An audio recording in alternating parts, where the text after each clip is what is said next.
Let's talk again about anchors. Now, we've talked about anchors before. Today, we're going to look at them specifically in the context of influence and manipulation. And influence and manipulation are actually the same thing, just different degrees. It's ethically acceptable to influence people to try and get them to buy your product over somebody else's product. Once it becomes manipulation, then that's not a good thing. I'm not going to get into the ethics of this. I'll leave that up to you to figure out for yourself. But there's two reasons you need to know about this. If you're involved in influencing other people, then once you know about this, you can become better at it. We are all involved in influencing to one degree or another. If you're involved in sales or leadership, then your role specifically involves influencing other people. But even if you're a parent, you're influencing your children.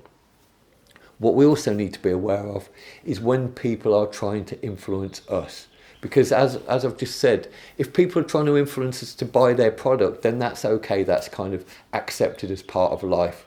But the more that we understand how this works, then the more we can protect ourselves against it, especially if somebody's trying to manipulate us.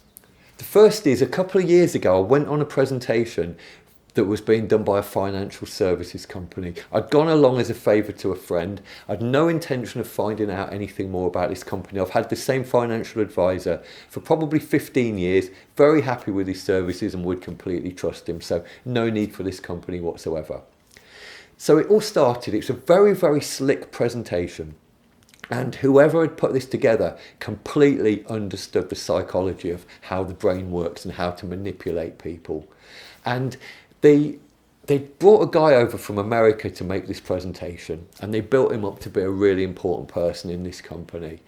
And he was impeccably dressed, he looked very slick, and he started talking, and he came across as having a lot of, I'd use the word gravitas, a lot of self-importance, a lot of gravitas. But he also, at the same time, he came across as very friendly and very amiable. And he started telling stories. And he was very good at telling stories, and he could draw you in. And I could perfectly imagine standing there with him on his back porch, with him flipping burgers on the barbecue and drinking beers, and him telling stories and entertaining everybody. It was great. It was really nice to listen to him. And he started telling a story about baseball, which, when you think about it, is a little bit out of place, because we're there to hear about financial services. And there's this guy that's come all the way from America to tell us stories about baseball. A little bit unusual. And he started talking about this baseball player who's the top of his game. I don't remember what his name was, so I'm going to call him John Smith.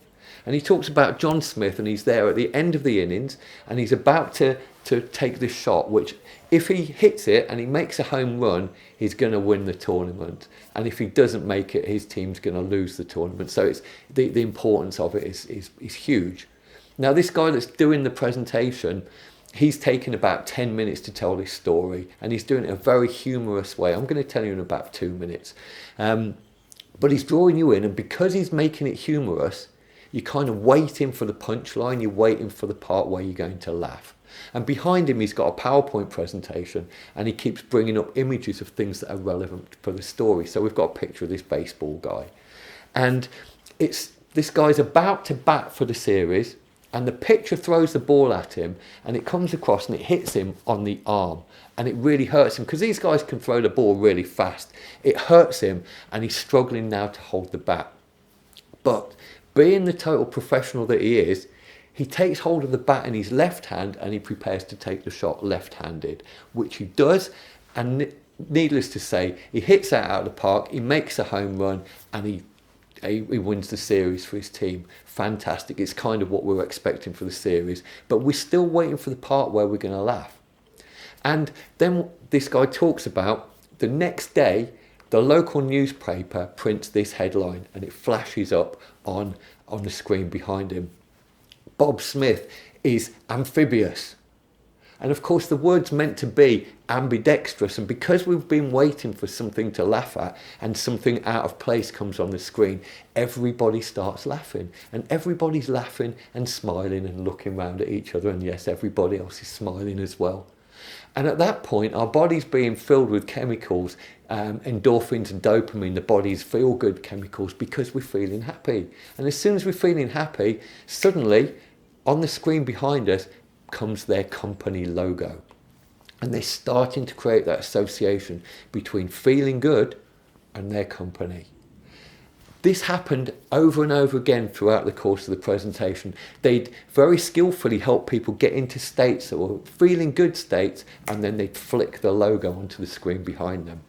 At the same time, they were talking about pensions and investments, and they're using certain inflections in the voice when they're doing this. And as they're talking about pensions and investments, they're telling stories of things going wrong for people financially. The kind of things that once you listen to them, it starts to build up a fear state. So what they're doing, there's two things going on here. They're telling you stories that are going to make you feel good, and they're showing their company logo, and they're telling their stories that are going to bring out a fear state, and they're using the words pensions and investments with certain inflections. And then towards at the end of the presentation, they've got you into this state of being worried about your financial future, and then suddenly they tell you that they have a solution, and they flick their logo on the screen, and suddenly you go from this fear state into this feeling good state, and it's all because of their company. Fantastic. I was aware at every stage of this what was going on. I was looking out for it, but by the end of it, I still wanted to talk to their company. I didn't, but I was in that state where I could have quite easily gone and made an appointment with one of their advisors. That's how powerful this stuff is. There's a growing trend in advertising for this kind of stuff as well. Lots of adverts on TVs these days. You see a 30-second advert and you have no idea what the product is, because it's not about the product. It's about getting you into a certain state, a certain level of expectation, a certain level of feeling good, and then they tell you what the product is, and they're creating that association. Car adverts have been doing this for probably longer than the most, where they show images of somebody driving through the mountains, and they talk about put yourself in the driving seat here, and you're in this soft top car in this idyllic scenery in this car and just having a great time, and then suddenly they tell you what kind of car it is, and they're creating that association. Another past master of this is Billy Connolly. Comedians use this so much, and I think most of them probably are well aware that they're doing it. In his heyday, Billy Connolly could walk onto a stage from cold, be absolutely silent, and just raise one eyebrow, and the audience would start laughing even before he said something.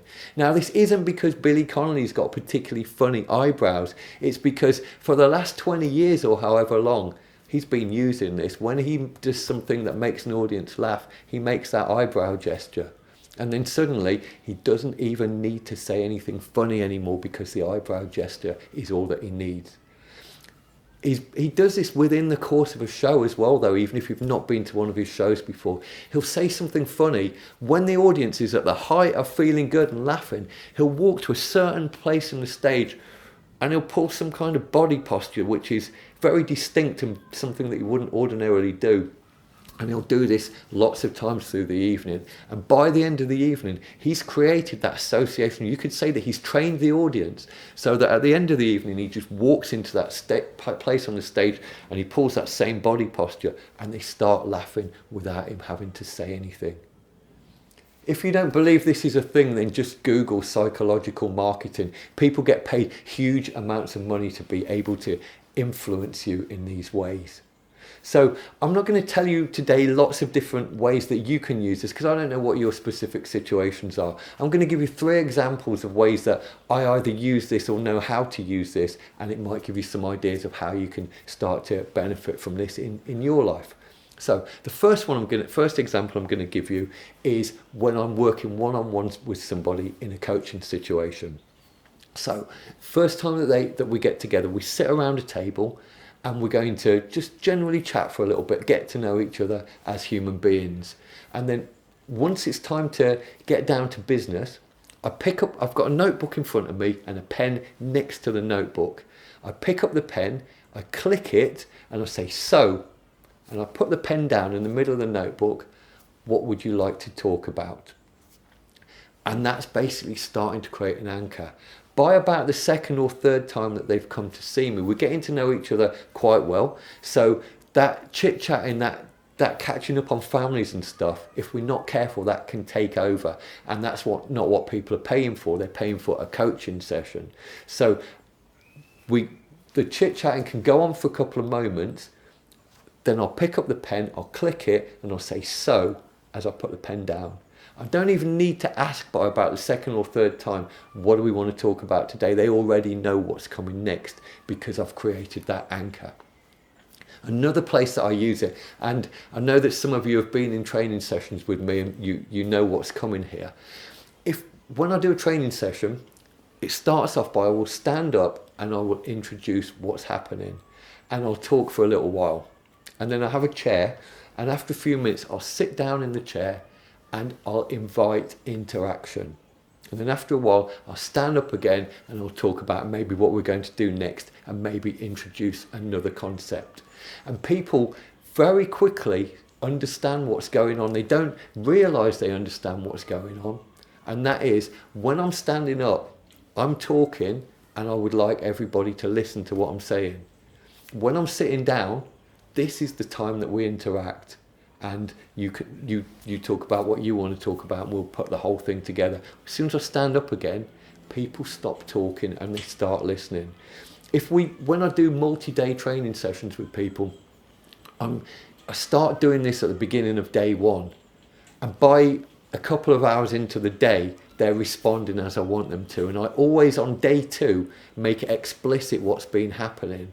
And although people have been responding to this for half a day the day before, they haven't realised that they're doing it, and people are usually very surprised. They realise that that's what's going on, but they didn't realise. And that just kind of shows that you don't even need to be really subtle about it. People just don't tend to notice what's happening because it's not what they're looking for. Another way that you can use this, I don't particularly use it because I'm not very often in this kind of situation, but if you're a manager, for example, and you work with other people in difficult situations, this can be a great way to have difficult conversations with people, because very often the interaction will take place across a desk from somewhere, and it's almost like they know there's a difficult conversation coming, you know there's a difficult conversation going, and it's almost like the problem is hanging in the air between you, and as long as it is, you're not going to communicate well, you're not going to find a solution. So what I would do is have something like a pen in my hand. Okay, this is a clicker, it's not a pen, but I have something in my hand, and as I'm talking about the problem, I will highlight that I've got something in my hand. I might do what I just did there, I'll talk about the problem, or I might talk about the problem. And again, you need to practice this so that it's not obvious what you're doing, but you don't need to be that subtle. And people, they're listening to what you're saying, they're listening to the tone of your voice and the body language. They're not aware that you're talking about the problem and showing them a pen or a clicker or whatever it is.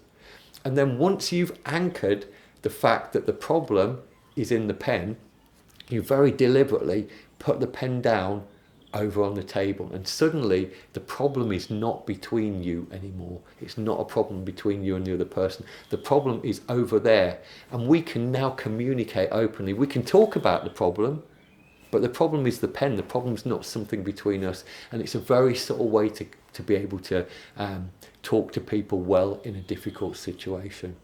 So hopefully that's given you a few ideas. Firstly, ideas about how other people are trying to manipulate you every second of your waking day.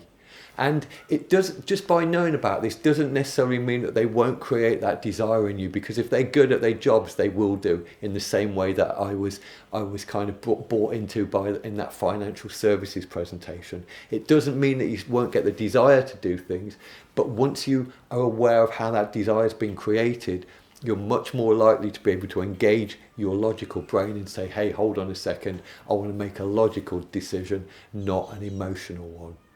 I also hope that it's given you some ideas of how you can use this as well. What ways in your life do you influence people? And once you identify what those are, what are anchors that you could set in order to make that influencing work a little bit better, a little bit smoother? But remember, stay on the respectful side of influencing is okay, manipulation isn't. I hope that's okay, and again, as always, I'd love to hear your feedback and comments.